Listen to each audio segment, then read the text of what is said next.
কে প্রভু যিশুর কষ্টকে অনুভব করতে পেরে তারই মতো কষ্ট পেতে চায়?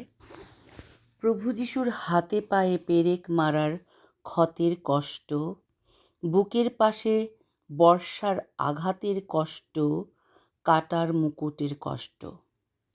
সাধু পাদ্রী পিও এই কষ্ট অনুভব করতে পেরেছিলেন এবং প্রভুর কষ্টের ভাগও নিতে চেয়েছিলেন, আর তাই তিনি স্টিগমা পেয়েছিলেন ঠিক প্রভুরই মতো। আওয়ার লেডি অফ গ্রেস চ্যাপেলে একটি মার্জিত গায়ক দলের মাচা আছে। এমন একটি পরিবেশ তৈরি করে যা অন্তরঙ্গ এবং পবিত্র উভয়ই সেই স্থানের প্রতিরূপ তৈরি করে যেখানে পাদ্রী পিও 1918 সালে ক্রুশবিদ্ধ খ্রিস্টের 5টি দৃশ্যমান ক্ষত পেয়েছিলেন। তিনি অনেক আশ্চর্য কাজ করেছেন, মৃত্যুর আগেও আবার মৃত্যুর পরেও। জীবন দশায় হাজার হাজার অলৌকিক নিরাময়ের কৃতিত্ব দেয়া হয় তাকে। এখনও একজন অলৌকিক কর্মী হিসেবে সম্মানিত হন তিনি। তার ঘনিষ্ঠরা প্রমাণ করেন যে তিনি নিরাময়, দ্বিস্থান, লেভিটেশন, ভবিষ্যৎবাণী, অলৌকিকতা, ঘুম এবং পুষ্টি উভয় ক্ষেত্রে অসাধারণ আধ্যাত্মিক উপহার পেয়েছিলেন। দক্ষিণ ইটালির সান জিওভানি রোটেন্ডোর পাদ্রী পিও তীর্থস্থান হল একটি জনপ্রিয় ক্যাথলিক তীর্থস্থান। বছরে প্রায় 7 মিলিয়ন তীর্থযাত্রী সান্তা মারিয়া ডেলে গ্রেজি চার্চে ইতালীয় সাধু পাদ্রী পিওকে শ্রদ্ধা জানাতে আসেন, যিনি 40 বছর আগে সেখানে মারা গিয়েছিলেন। সান জিওভানি রোটেন্ডো শহরে অবস্থিত। 1538 সালে নির্মিত ক্যাপুচিন মনাস্ট্রি হল সেই জায়গা যেখানে 24 জুলাই 1916 থেকে 23 সেপ্টেম্বর 1968 সাল পর্যন্ত মৃত্যুর আগ পর্যন্ত 52 বছর সাধু পিও এখানেই থাকতেন। এখানেই তিনি তার বাড়ি নির্মাণ করেছিলেন। এই অভয়ারণ্যটি ইতালির সবচেয়ে চিত্তাকর্ষক আধুনিক ভবনগুলির মধ্যে একটি। আশ্চর্য ঘটনা, পাদ্রী পিওর মন্দিরের কেন্দ্রীয় স্তম্ভটি সিমেন্ট দিয়ে সক্ষমভাবে যেন তৈরি করতে পারে, তার জন্য আবহাওয়ার ঠিক হওয়ার জন্য অপেক্ষা করছিল টানা 4 দিন ধরে। আবহাওয়া ঠিক হচ্ছিল না বলে কোনো উপায় না পেয়ে তারা যেভাবেই হোক কাজটি শুরু করার সিদ্ধান্ত নেন। এটি ছিল 11 ফেব্রুয়ারি 1998 সাল। শীতের মাঝামাঝি সময়ে খুব ঠান্ডা তাপমাত্রা ছিল।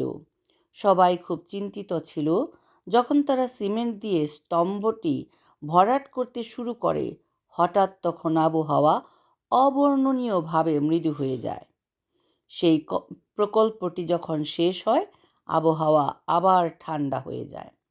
স্থপতি রেনজো পিয়ানো দ্বারা ডিজাইন করা বিল্ডিংটি নিখুঁত জ্যামিতিক অনুপাত অনুসারে একটি বিশাল কেন্দ্রীয় স্তম্ভ থেকে শুরু করে একটি সর্পিল আকারে বিকশিত হয়। কাঠামোটি 2টি তালায় অবস্থিত।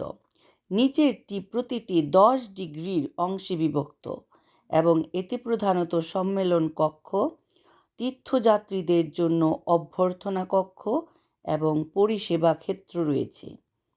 পবিত্র সাক্রামেন্টের চ্যাপেলটি লিটার্জিক্যাল হলের পাশে অবস্থিত। এর অভ্যন্তরে রয়েছে তাম্বু, যার নকশা করেছেন শিল্পী ফ্লোরিয়ানো বোর্ডিনো। আমরা প্রথমে এই তাম্বুর অংশ দিয়েই তাম্বুর ছোট একটি দরজা দিয়ে ভেতরে ঢুকেছিলাম। বাইরে থেকে দেখে মনে হয় যেন খুবই ক্ষুদ্র একটি গির্জা। এটি এটনা আগ্নেয়গিরি, সিসিলি থেকে আনা লাভার শিলার একটি একক 4.5 টন ব্লক থেকে ভাস্কর্য করা হয়েছিল। চ্যাপেলটিতে পুনরুত্থানের থিম সোর এলিসা অ্যালেক্তি ফ্রেস্কোতে এঁকেছিলেন। নিচের তলায় যেতে কোনো সিঁড়ি ছিল না। সমতল মেঝেতে হাঁটতে হাঁটতে আর চারিপার্শ্বিক প্রভু যিশুর ও সাধু পিওর কাহিনী বর্ণিত চিত্রকলা দেখতে দেখতে হঠাৎ দেখি আমরা অপূর্ব সোনালি কাজ করা চোখ ঝলসানো রূপ যেখানে, অথচ পবিত্রতায় শুনশান নীরবতায় ঘেরা একটি ঘরে চলে এসেছি, যেখানে সাধুর দেহাবশেষ রয়েছে এবং মার্কো ইভানো রোপনিক দ্বারা মোজাইক দিয়ে সজ্জিত করা হয়েছে। একই পুরনো গির্জা একটি ব্যস্ত অভয়ারণ্য কমপ্লেক্সের কেন্দ্র এবং একটি বড় হাসপাতাল, অসংখ্য হোটেল, রেস্তোরাঁ, সুভিনিয়র দোকান দ্বারা বেষ্টিত। প্রতি বছর লক্ষাধিক তীর্থযাত্রী রোগী এখানে আসেন, সবাই পাদ্রে পিও এবং তার প্রতিষ্ঠিত হাসপাতাল, সেই সাথে তার পবিত্রতারও কারণে। কমপ্লেক্সের মধ্য দিয়ে একটি ভ্রমণসূচি শুরু হয় পুরনো গির্জা থেকে, যা চিসা অ্যান্টিকা নামে পরিচিত। এখানে পাদ্রি পিও 4 দশক ধরে একটি পাশের বেদিতে গণসম্বর্ধনা উদযাপন করেছেন। 23শে সেপ্টেম্বর পাদ্রি পিওর মৃত্যুবার্ষিকীতে সাধুকে গম্ভীর অনুষ্ঠান এবং স্মৃতিচারণের সাথে পালিত হয়। সান জিওভানি রোটেন্ডোর অভয়ারণ্যের নিচের তলার কক্ষগুলিতে প্রায়ই প্রস্তুতিমূলক নবেনা ও প্রার্থনা জাগরণ আয়োজন করা হয়। ক্যাপুচিন ফেয়ারেরা মিছিলেরও আয়োজন করে, যার সময় সাধুর দেহের ধ্বংসাবশেষ অভয়ারণ্যের গির্জায় নিয়ে যাওয়া হয়, যাতে তীর্থযাত্রীরা এটির প্রতি তাদের ভক্তি প্রকাশ করতে পারে। যখন পাদ্রি পিও 1916 সালে সান জিওভানিতে এসেছিলেন, এটি ছিল গারগানো প্রমোন্টরির একটি প্রত্যন্ত গ্রাম, যেখানে কৃষক এবং পশুপালকরা জীবিকা নির্বাহ করত। নিকটতম শহরগুলি দক্ষিণ পশ্চিমে সমভূমির ফোগিয়া এবং দক্ষিণ পূর্বে বন্দর শহর মানড্রেডোলিনিয়া অ্যাক্সেসযোগ্য ছিল, কিন্তু কঠোর পাহাড়ি রাস্তার কারণে সেখানে পৌঁছানো অনেক কঠিন ছিল। পাদ্রি পিও এবং ক্যাপুচিন এর বাড়ি শীতল পাহাড়ের বাতাসে। তার ফুসফুসের রোগের জন্য উপশম খুঁজতে পাদ্রি পিওকে তার ঊর্ধ্বতন কর্মকর্তারা পুরনো শহর থেকে প্রায় 2 কিলোমিটার দূরে 16 শতকের একাকী ফেরিতে ছোট ক্যাপুচিন সম্প্রদায়ের সাথে যোগ দিতে পাঠিয়েছিলেন। অবিলম্বে ক্রেজি পাথর এবং দ্রাক্ষা ক্ষেত্রগুলির মধ্যে প্রত্যন্ত স্থানে পৌঁছানোর সাথে সাথে যুবক পাদ্রি পিও জানতেন যে তিনি তার বাকি জীবন এখানেই কাটাবেন।